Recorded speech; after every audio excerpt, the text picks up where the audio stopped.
ये जो स्टेज होती है प्री अराइवल, ये वो स्टेज होती है जब आपका गेस्ट आपके बिजनेस में अभी आया नहीं है, उसने आपका प्रोडक्ट परचेज नहीं किया। अगर आप किसी होटल की बात करें तो अभी वो आपके होटल में नहीं आया, अभी सिर्फ और सिर्फ उसने आपका नाम देखा, आपका कॉन्टेक्ट नंबर देखा, आपको फोन कर रहा है।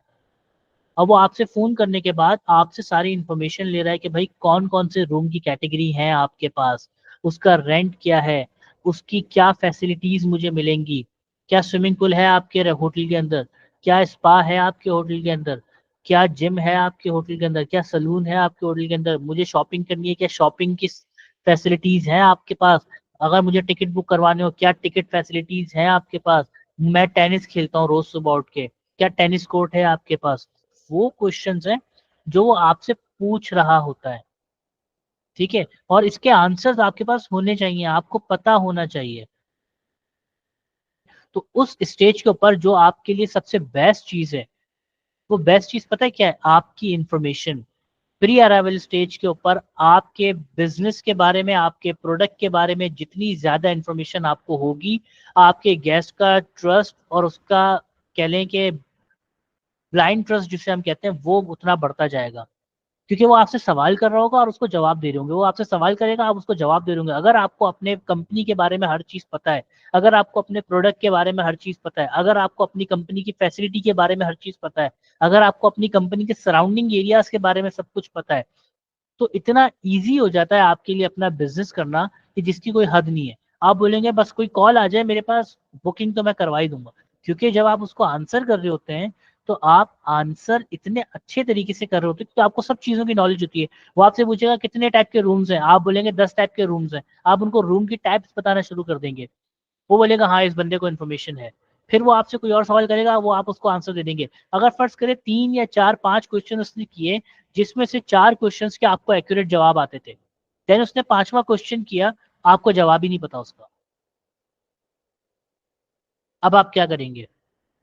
क्योंकि आपने 4 क्वेश्चंस के इतने जबरदस्त तरीके से आंसर दे दिया, 5वां आप जो आंसर दे देंगे उसको मान लेगा। वो बोलेगा क्या इसने जो 4 चीजें मुझे बताई हैं वो इतनी एक्यूरेट है, 5वीं चीज भी एक्यूरेट ही होगी, वो इतना ज्यादा ध्यान नहीं लगाएगा उसके ऊपर। अच्छा, अभी प्री अराइवल आपको समझ आ गया, जिसके अंदर हम सारी इन्फॉर्मेशन दे रहे होते हैं। अराइवल स्टेज के ऊपर जो आपने इन्फॉर्मेशन दी है, वो इन्फॉर्मेशन एक्यूरेट होनी चाहिए। अब ऐसा नहीं है कि आपने उसको बोल दिया कि हम सिंगल रूम देते हैं, और वो मतलब 24 घंटे की फ्लाइट लेके आपके होटल में आ गया और उसको पता चल रहा है सिंगल रूम तो है ही नहीं आपके पास। ऐसे काम, इन्फॉर्मेशन हमेशा एक्यूरेट और करेक्ट इन्फॉर्मेशन आपने प्रोवाइड करनी है। जब आप करेक्ट इन्फॉर्मेशन देंगे तभी तो एक रिलेशनशिप बिल्ड होगा, तभी तो कस्टमर सर्विसेज आएंगी, तभी तो हॉस्पिटैलिटी आएगी, और तभी तो वो एक ग्रीटिंग एलिमेंट आएगा आपके अंदर। फिर जब अराइवल स्टेज आ जाती है तो इसके अंदर क्या होता है, डॉक्यूमेंटेशन होती है। आपने जो जो बातें उनसे प्री अराइवल स्टेज के ऊपर की थी, मतलब फोन के ऊपर बातें की थी कि ये रूम है, ये सर्विस है, ये खाना है, ये फैसिलिटीज मिलेंगी आपको, इसके पैसे इतने हो गए, ये सारी चीजें। फिर उसने अपनी इन्फॉर्मेशन दी होगी आपको, मेरा नाम ये है, मेरा एड्रेस ये है, मेरा टेलीफोन नंबर ये है, मेरा ईमेल एड्रेस ये है, मैं इस कार्ड से पेमेंट करूंगा आपको, मेरा डेबिट कार्ड है, क्रेडिट कार्ड है या कैश है, जो भी मतलब है। वो सारी चीजें जो मामला आप लोगों ने कॉल के ऊपर डिस्कस किए थे, अब आप उसको पेपर वर्किंग के अंदर लेके आते हैं। अब आप उनसे एक फॉर्म साइन करवाते हैं जिसके ऊपर उनकी सारी इंफॉर्मेशन मेंशन होती है, और जो नाम उसने आपको फोन के ऊपर बताया था, आप उसके पासपोर्ट के ऊपर वो नाम मैच करते हैं कि वही नाम से रिजर्वेशन करवा रहा है या नहीं करवा रहा। क्योंकि आफ्टर 9/11 हुआ क्या है कि सिक्योरिटी पर्पज की वजह से अब ये सारी चीजें स्ट्रांग हो गई हैं।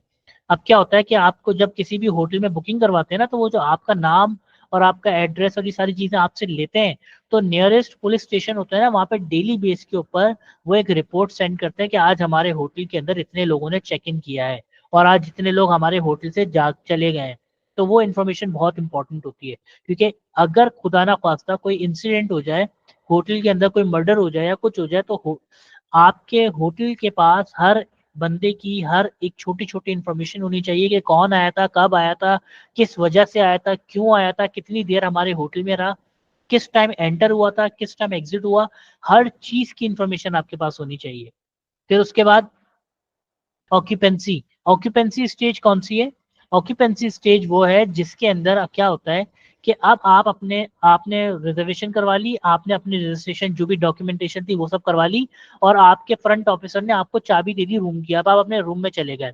अब ये ऑक्यूपेंसी स्टेज के अंदर क्या होगा, आप होटल के अंदर रहेंगे, खाना पीना खाएंगे, वहाँ पे जिम में जाएंगे, स्विमिंग पूल में जाएंगे, वहाँ के स्पा यूज करेंगे, सलून यूज करेंगे, जॉगिंग करने के लिए इधर उधर घूम रहे होंगे, खाना खाने के लिए बाहर जा रहे होंगे, चाय पीने के लिए बाहर जा रहे होंगे, लोगों से इंटरेक्शन कर रहे होंगे, कभी पूल साइड बैठ रहे होंगे, कभी कहीं बैठ रहे होंगे।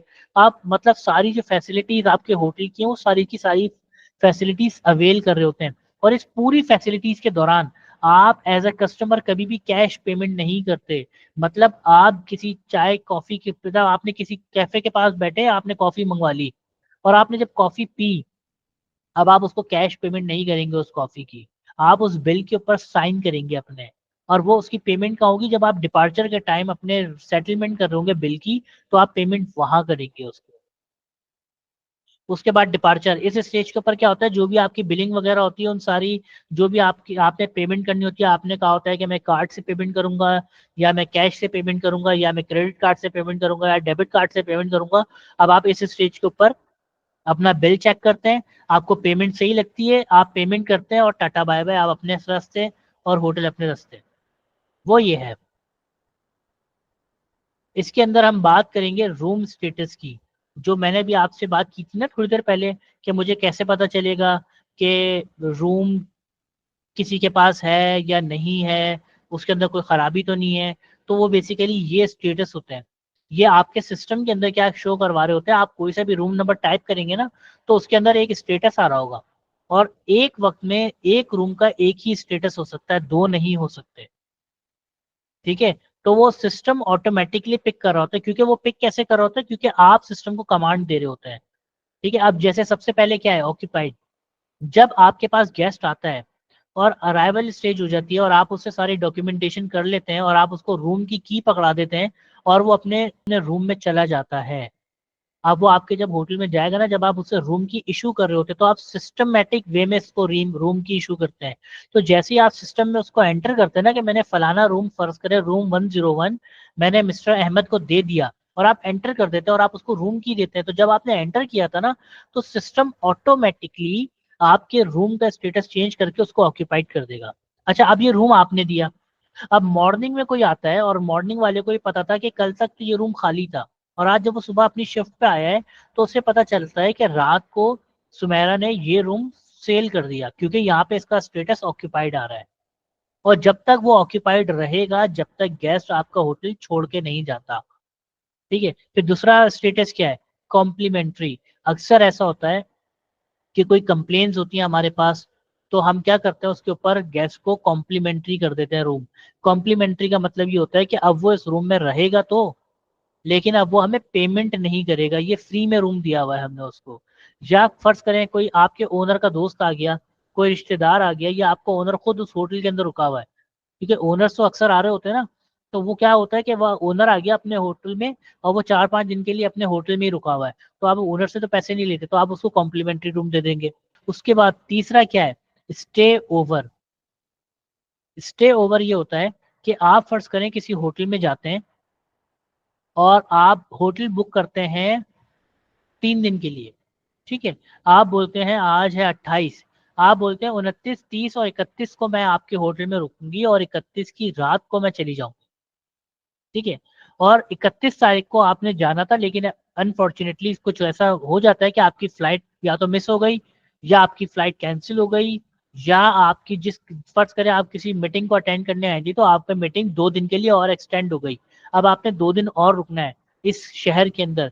तो अब आप क्या करेंगे, अब आप होटल को सिंपल कॉल करेंगे, और बोलेंगे भाई मुझे आज रात को 12 बजे जाना था, लेकिन मैं अब 2 दिन बाद जाऊँ।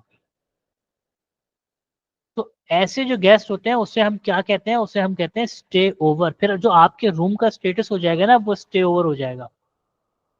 उससे मुझे मुझे मैंने क्यों, मैं इसको ऑक्यूपाइड भी तो कर सकता हूँ, लेकिन मैंने इसे ऑक्यूपाइड क्यों नहीं रखा, मैंने इसका स्टे ओवर क्यों कर दिया, क्योंकि मैं अपने जब फाइनेंशियल्स काउंट कर रहा होता हूँ, जब मैं अपने अकाउंटिंग कर रहा होता हूँ, जब मैं अपने बिजनेस की कम्युनिकेशन कर रहा होता हूँ, मैं अपने बिजनेस की अकाउंटिंग कर रहा होता हूँ, तो मुझे पता होना चाहिए कि मेरे होटल के अंदर कितने परसेंट गेस्ट हैं जो ओवर स्टे करते हैं। उसके बाद हमारे पास नेक्स्ट क्या है, ऑन चेंज। ऑन चेंज क्या होता है कि जब आपके होटल के अंदर आपका, फर्ज करें कि आपका गेस्ट जो है वो डिपार्चर हो गया, अब उसको जाना था रात को वो आपके पास आया, उसने आपको रूम की चाबी दी और वो पेमेंट की और चला गया। अब जब वो आपको पेमेंट कर रहा है और उसने आपको रूम की चाबी हैंड ओवर कर दी, अब आप अपना रूम डायरेक्ट रेडी नहीं कर सकते या रेडी टू सेल नहीं कर सकते। आप सबसे पहले क्या करेंगे, आप चेंज का मतलब ये है कि अभी इस रूम की सफाई होनी है, अभी ये रेडी नहीं है रूम, अभी गेस्ट यहाँ से गए हैं, उसके बाद ये रूम चेंज होगा, ऑन चेंज। तो जैसे ही आप ऑन चेंज इसका स्टेटस करते हैं ना, जब आप पेमेंट करते हैं उसकी, जब आप पेमेंट करने के बाद अपने सिस्टम के अंदर एंटर करते हैं कि मुझे गैस से पैसे रिसीव हो गए और मैंने चाबी भी वापस ले ली है गैस से, तो आप जब एंटर करते हैं अपने सिस्टम के अंदर, तो इसका स्टेटस रेडी नहीं होता, इसका स्टेटस होता है ऑन चेंज। और जैसे ही इसका स्टेटस ऑन चेंज होता है, एक मैसेज शूट हो जाता है हाउसकीपिंग डिपार्टमेंट को, वहां के सुपरवाइजर को, एक समझे एसएमएस या अलर्ट या कोई मिस कॉल या कुछ भी सिस्टम कह लें आप, उस तक इंफॉर्मेशन पहुंचती है, वो चेक करता है स्टेटस, उसको पता चलता है रूम 101 अभी खाली हुआ है।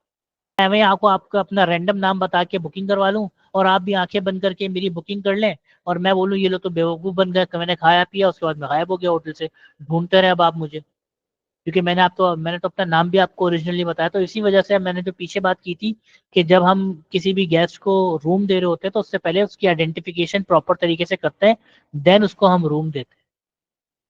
क्लियर है सारा? यस। Okay good. तो फिर इंशाल्लाह वेंसडे को मुलाकात होती है आपसे। थैंक यू सर, फिर जब अल्लाह तक के हाफिज। लिए अल्लाह हाफिज। ओके, अल्लाह हाफिज।